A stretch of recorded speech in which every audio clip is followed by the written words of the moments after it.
This is Found Revenue with Tom Collins.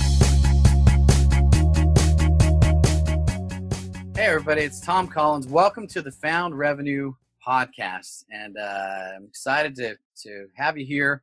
We're kicking off the Found Revenue Bootcamp next week. By the time you hear this, it'll be done and gone for a couple of weeks. But very excited about that. Brought back the old 8-figure bootcamp, upgraded it. Found Revenue. Obviously, the whole theme of Found Revenue is we are here to help you tap into, find, create the hidden profits that are already existing in your business. So when we talk to our guests, they're seasoned experts. They're people who've done a lot of business. And I don't know that they have tricks up their sleeve, but they do things somewhat differently with a different mindset, a different attitude, different approach to business, where they're able to produce more revenue per customer than the average person out there. And so that's what helps them dominate, outspending their customers, dominate market share, dominate their categories, dominate their industries. And I've just been compelled to share some of these secrets through the podcast, because otherwise, you're paying a ton of money to find these things out, and it's limited. So we bring on just a whole variety of guests for you all. And anyway, without further ado, let's kick off the Found Revenue podcast with David O'Connell today. All right, so here's David. David, glad to have you on the show. Welcome to Found Revenue podcast, man. Hey, Tom, my pleasure. We've been talking about doing this for a while. I'm glad we could find the time. It's a pleasure to be on here.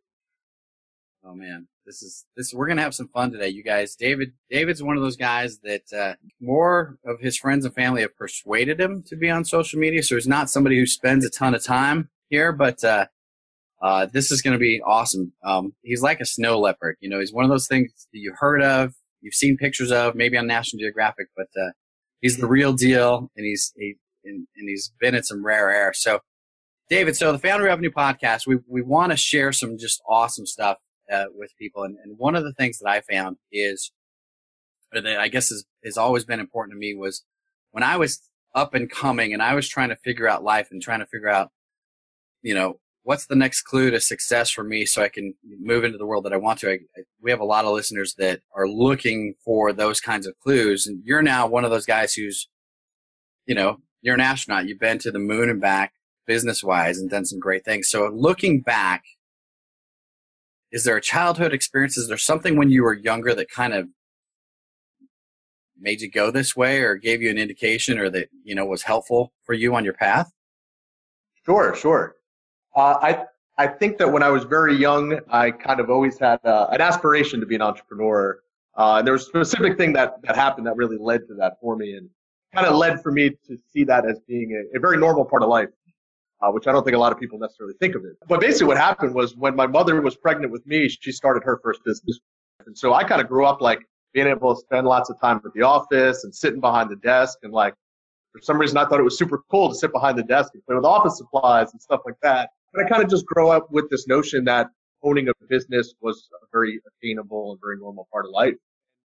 And so that really led for me, as I entered the business world, first as an employee, in terms of how I looked at the business, how I operated in the business. It was definitely the source of where my aspiration for becoming an entrepreneur. Okay. So the advantage of, your mom was an entrepreneur and grew a business, so you saw her actually building and taking some of those steps of building the business, right? So was there something that you emulated later on when you were running the business, that my mom always did this? Or I don't know if I can put my finger on anything like that. I'm sure there probably are lots of things that subconsciously I've done. But I think more so it was just the notion of the importance of it and how it can really drive and change your life. Yeah, very cool. So just the impact of, hey, this is a cool path to go down. So we're going to talk about the astronaut experience in just a minute, but you've just, what's it been, 2 years that you helped grow the big company, which we're going to talk about in a second, and now you stepped out on your own. Tell us what you're doing, kind of who your clients are, who you're serving. A little bit over 2 years ago, I founded O'Connell & Company Digital Media Group. And we are a customer acquisition agency. We specialize in helping sophisticated direct marketers build profitable customer acquisition programs you're taking people who've kind of got a proven tested model, and they're looking to go from hundreds to thousands or thousands to tens of thousands of units, right? So pretty well set on their way clients, and then they go further, right? Like, funny that you're David, and then my buddy Dave just called and said, hey, let's get going. And he has for just so everybody can know, the guy who's been on TV has a pretty good gig going. They've tested out their model, and they've gotten to the point where it's like, okay, the guys who they started with kind of peaked out, and they did a good job for them. It's just they peaked out. Now it's time for someone to be able to take them, and literally add a multiplier of units a day, right? Am I explaining that right? Yep, that's very well said. We work with a lot of clients who have something special that is kind of on the verge of being able to really scale and really explode in a good way. And they're not quite sure exactly how to dial into the right media to achieve that mass scale and to do it in a way that is going to be profitable and sustainable for the group. Right. So we work with a lot of clients like that. And of course, your friend who you recently introduced us to, they have something very special because they're tied into to grow something with them where they've got a little bit of traction. They're seeing good numbers, but they need to really grow that. They need you to create volume for them to actually get to where they need to be profitably. Yep, absolutely. Yeah. Okay, very cool. Okay, let's talk about astronaut experience. So the people make fun of my logo. They say, why do you have a moon and an astronaut? And Dave, you and I had this conversation, 6 months ago. Yep. There are certain people that you meet in business and you find out what they've done. And as soon as people figure out how big it was, right, they start looking at you differently. And for me, when that happened, because we did the big company thing and you did it on your side, people go, oh, you're an internet marketer, you buy media, and all of the same terminology is the same. And then you start talking about the volume that you did, and they start looking at you differently and acting differently. And you're like, hey, you don't need to do that. I'm still an ordinary person, but yet the respect for where you've been and those experiences, I think, is what makes the astronaut experience, right? And so I want to draw that out of you of, tell us about, Stroll, where you started, the kind of the journey along the way.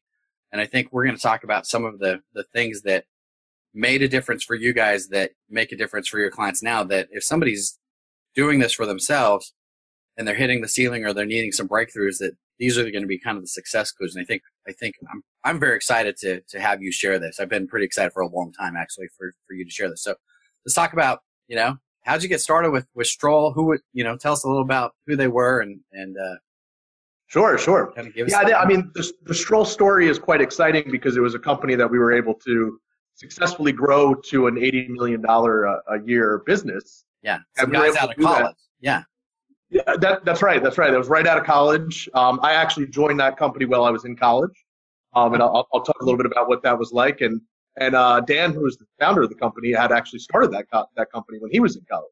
What a great way to get exposed to internet marketing and direct marketing in general. And we at that company, the business was focused around language learning. We had a product called Pimsleur, which was really a very not a well-known product, but it had something special in that it was a very, very good product. Right. And in the time that we grew that business, we were able to put them on the map as the number 2 language learning brand in the United States. But really, I started there when I was a student at Drexel. I was in my sophomore year, and I went out looking for my internship, which was basically just going to be my internship, spend a few months there, get some business experience, and then go back to school. So I came across this company that Dan was running. He had just relocated the business to Philadelphia. And I went in for an interview, and I took an intern job for $8 an hour, where I'd basically be processing data and studying their data and making recommendations. I was really a marketing analyst. That's a great place to start. Oh, it was awesome. I came in. It's actually really where I fell in love with direct marketing and internet marketing. The first day, and they were like, hey, here's a ton of data. Here's some data from our search marketing campaigns. There was also this order management database that had all the order data in there, and it had data which could tell you which keywords had generated the orders. And at that point in time, most people who do search marketing know that this is data that's usually in the interface. It's in Google's interface or it's in MSN's interface. And that wasn't there at the time. What we actually did, build a database for them so we could actually see which keywords were driving conversions and which were not.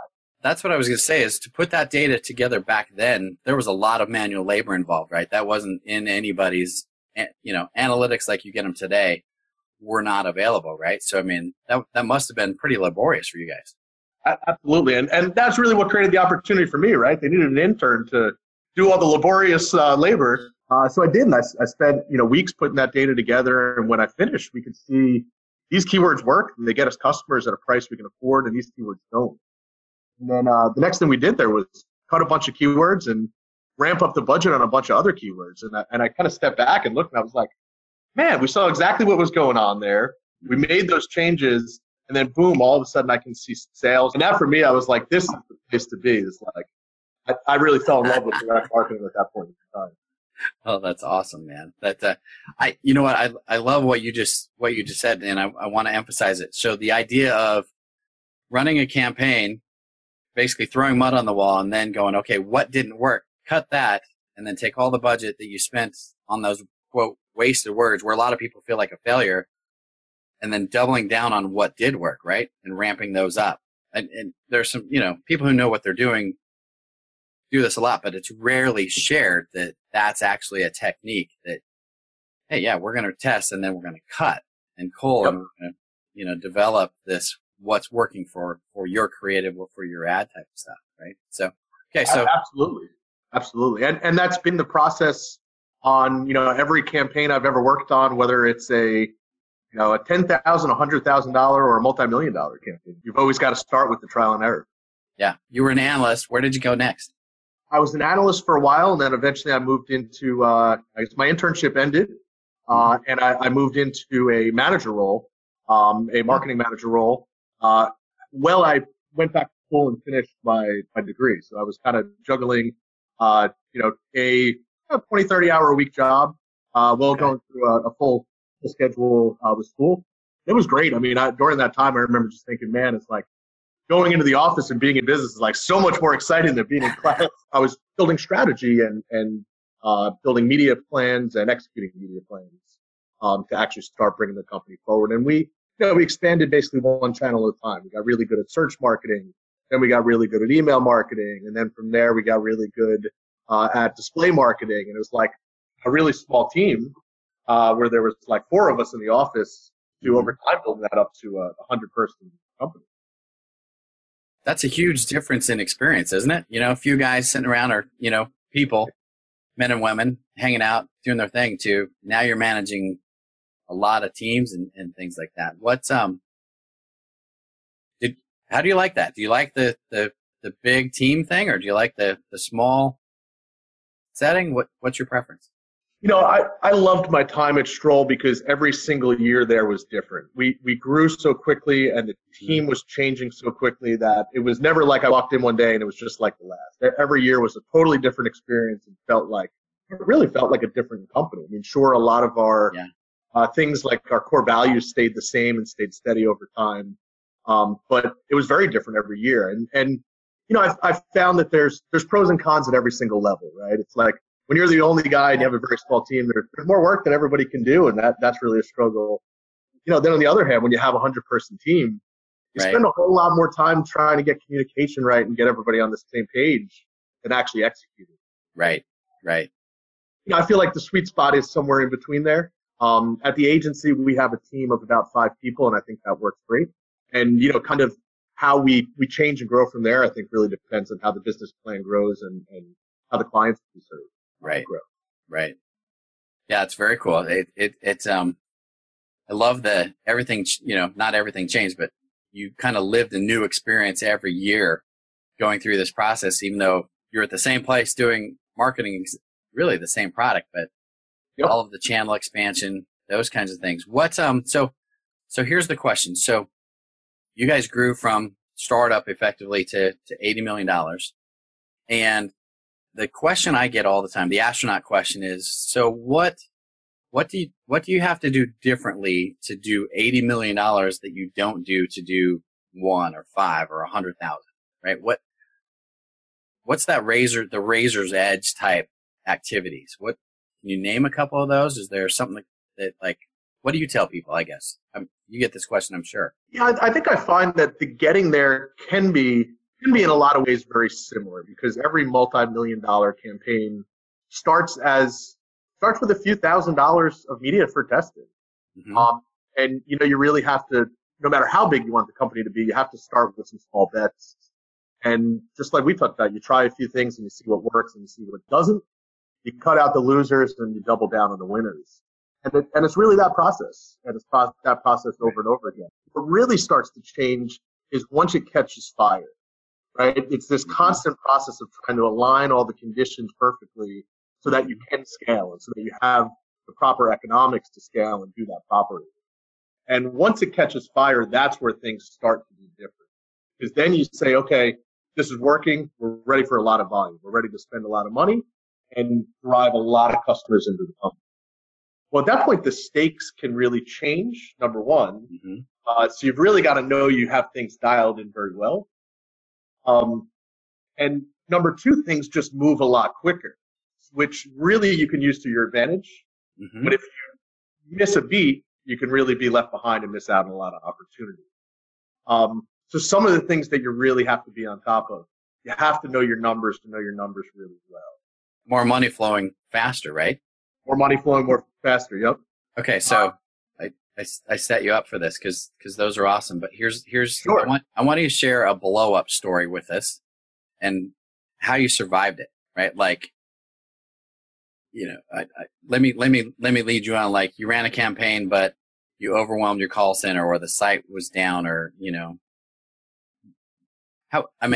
hear constant stories about those things, but we had a campaign where we had to shut down 80 merchant accounts after the campaign because it was a free trial thing, and it was like, yep, nuts.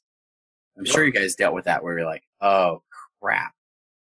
I've seen almost most things that can go wrong. I've seen happen, and have worked through fixing them too.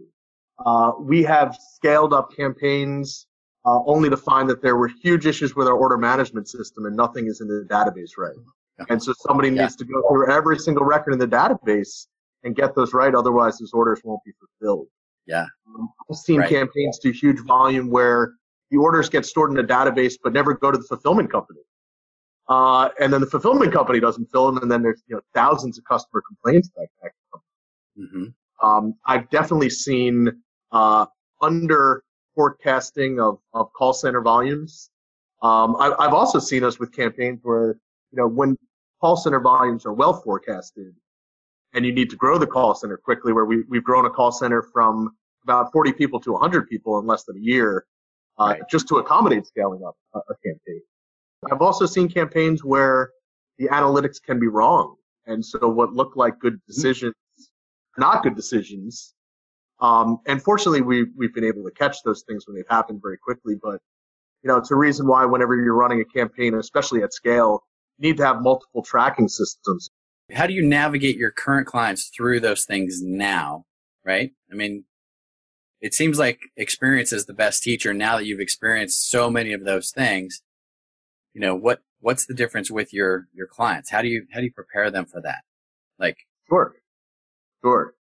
Well, number one, we try to make it a point to work with sophisticated direct marketers, right? So if we're looking to build businesses that are going to be able to scale and build customer acquisition programs for scale, we want to work with people that, just like us, have some experience in that space. It's very hard to go from freshman to senior overnight, right? Absolutely. And so, we want to make sure people are prepared for that and they know what they're doing. And there's, the other side is to very clearly define our responsibilities. We go over with our clients before we launch any campaign exactly what we're going to be doing. And that's all laid out very clearly. So that as we're moving along, we can say, hey, where's this at? Where's that at? We have a lot of contact with our customers. We speak with all of our customers. We're in touch at least weekly, and we have verbal conversations at least every other week. I think this is huge because I think, in stage one of business, all you're trying to do is make sales, right? So Michael Masterson, Ready, Fire, Aim. It's like make sales, sell, sell, sell. But what happens is you get bigger, you get more sophisticated, like we're talking about, is there are things where a lack of sales always, you just are like, hey, we need more sales, so let's fix the marketing, the ads, and the target, and those, the network or whatever. But Sure. what happens when you start getting actual volume coming in, and there's fulfillment, and there's order processing, and there's all of these other boring operational steps, right? Having those dialed in and efficient, one, can be more profitable once you get them dialed in than, as you're sloppily growing up, because most of the time, the first time you go through it, you're patching it together, right? Or you're taking advice from someone like you or me who's going, hey, you need to have this, and, you're just not very good at it. But once it's dialed in, you can become even more profitable. But I don't think a lot of people think about that until they've been there. And so here's a question for you. So let's say somebody comes to you and, the marketing looks good and they have 3 out of 4 things dialed in. So they're not really ready for you yet. How do you spend time preparing them to get the 1 or 2, the things ready that they need to handle your volume, so to speak?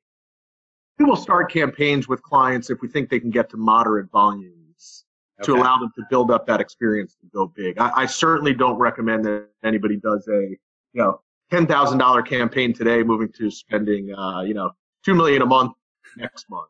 Right. You need to ramp up, and you kind of need to crawl before you walk and walk before you run. Right. And we do really, work closely with our clients to make sure they're ready for that next level. So you kind of just tier them up according to just kind of the volume they can handle, and then, okay, let's go to the next level, and here's what's available, and that kind of thing. Yeah, that's right. And then once it looks like from the campaign side they're ready to scale, we go over all the key factors with them to make sure they truly are ready for it. Okay. We would rather go a little bit slower and have long-term relationships with our clients, right? And do what a lot of agencies do, which is let's go as fast as we can and possibly crash and burn. Well, I find that fascinating because that's the making the easy emotional sale to somebody, right? It's like, yeah, man, we can go from 10,000 to 2 million. I can place all the ads, and then you blow up their company. You're actually lost a client, and it's your fault, right? Yes, exactly. And it makes for a cool story. Oh, dude, we went from 0 to 2 million the first month. We're rock stars, but we're out of business. So you're not really a rock star, but you've been there.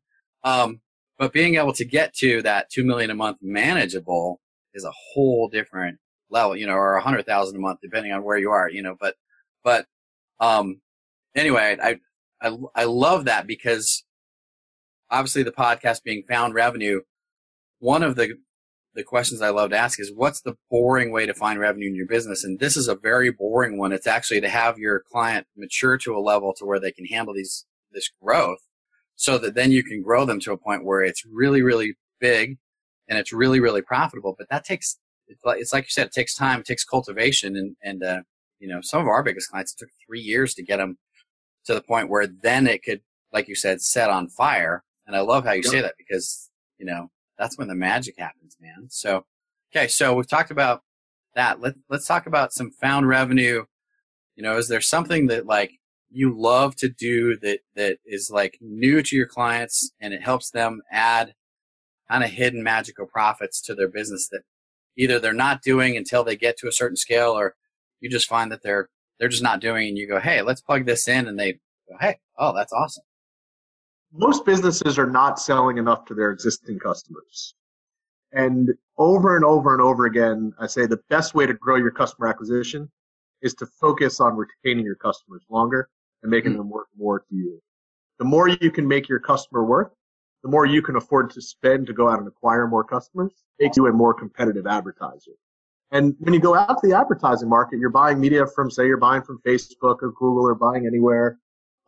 The price that the media companies charge is what advertisers were able to pay for it. And so you're competing with everybody else who's buying media.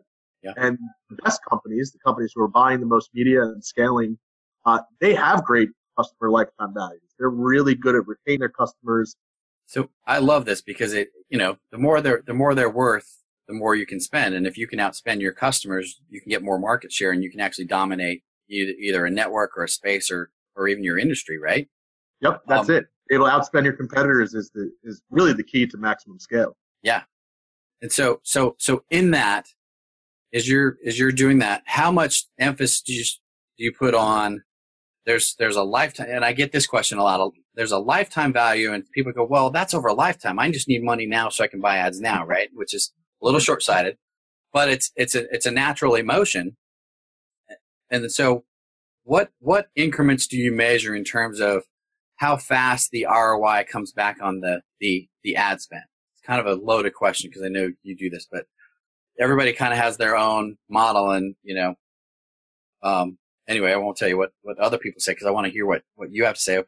When you have a client, where and how, what's your methodology for determining the speed of that ROI and what comes back in terms of ad spend, and then what goes on as their customer loyalty, lifetime revenue? How do you work that up?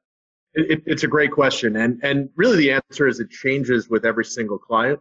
Yeah. And it changes, I think, based on their comfortability level. I've worked with people who can wait 6 to 8 months to break even and get their money back from acquiring a customer. Love this. I've worked with people who need to make it back on day zero. Right. They're under, yeah. And that some of that just has to do with their tolerance for risk. Some of it has to do also with just the systems and the analytics that they have in place to measure their customer lifetime value and the level of predictability they can put behind their customer lifetime. Right. If you know you're going to acquire a customer and you can definitely say it's going to be worth X, you're in a much better place than the guy who says, I think I kind of feel like it might be worth that. We're hoping they buy everything, all of them. Yeah. You've got to adjust your cash return cycle according to that. And then, the other part of it is that's a big part of preparing the scale, is making sure you know what your cash cycles are going to look like. Right. And setting that turnaround time is a big part of that cash planning. Right. So what's the farthest out someone has ever shared with you, or you've gotten someone to go to in terms of their, let's call it their break even, right? The ROI number. You said 6 or 8 months. Is that the farthest, or? Yeah, I would say that is by far the farthest. Because I know people are freaking out about that, going, you mean I'm spending money today and I don't get it back for 6 or 8 months?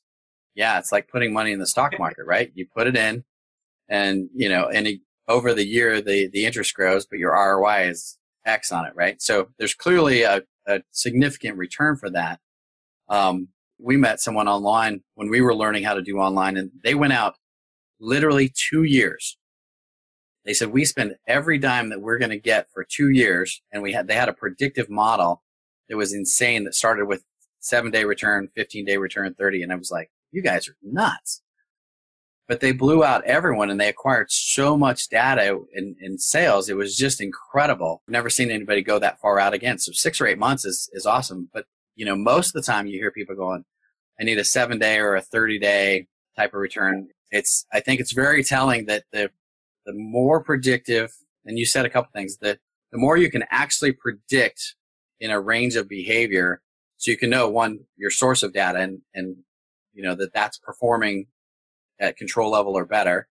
And then also, what you're producing and creating, whether it's a continuity or it's an ascension model, or, there's so many different backend models, but being able to know what that looks like and if you're on track for that or not, I think is huge. And so, like you said, the analytics and the analysis of where things are can't be overstated. As, again, boring as that sounds, it's always it's so fascinating once you get those real numbers and you're like, hey, if we do this, we can get X. So it absolutely is. And I've seen many advertisers where an explosive inflection point for them in their business is when they've decided to go from expecting a 30-day ROI or a 30-day break even to 60 or 90 days, because it just opens up tremendous scale value.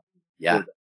Yeah. And usually it's not, it's not like it sounds where you're just sitting back and you're like, you know what, forget 30 days, it's 60 days now. It's that they finally refined their systems and have enough data on their customers. Yeah, they probably could before, but now they have it dialed in, right? So it's really a matter of dialing it in, and it's I think it's a great goal to pursue, is right.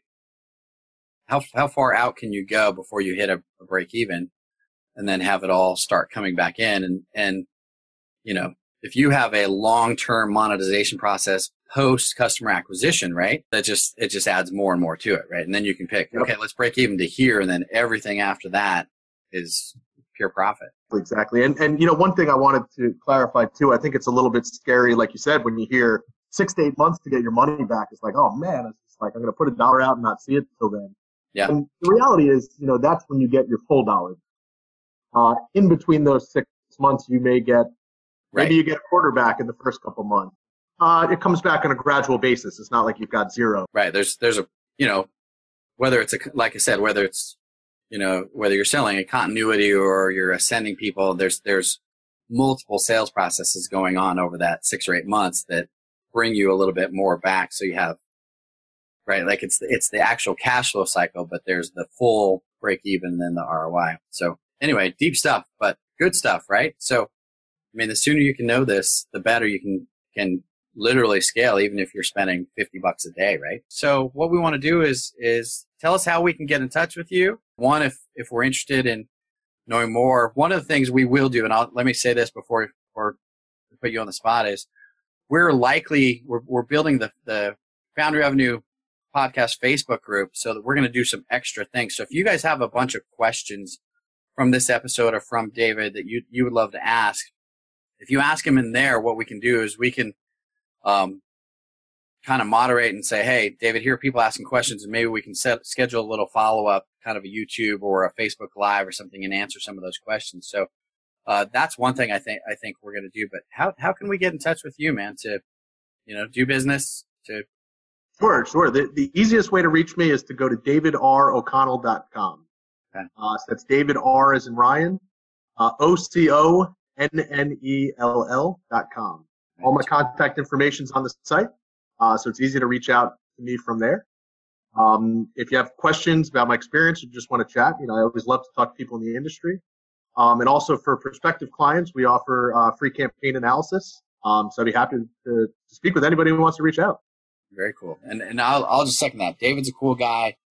He's used to playing, behind the scenes and out of the way. So he hasn't ever been run over by too many people asking him too many questions. And in fact, it makes me think we ought to get John on the podcast as well. Maybe the both of you guys. That'd be fun.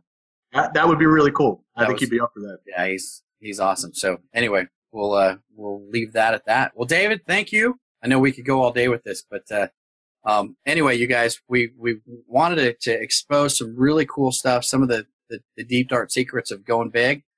And David, I think you knocked it out of the park today. So thank you very, very much. Any parting words? Any favorite quotes? Favorite jokes? I don't think so. I think that's it for today. I put you on the spot there. I didn't prepare any jokes.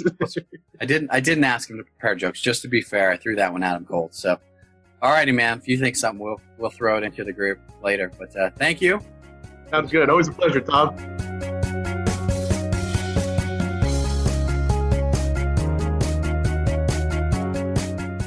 Thanks for listening to this episode of Found Revenue with Tom Collins. If you thought this podcast was helpful, please leave a review. Thank you for your support. This show is for entertainment purposes only. Before you make any investment decisions, consult a professional. This show is copyrighted by Found Revenue. Written permission must be granted before syndication or rebroadcasting.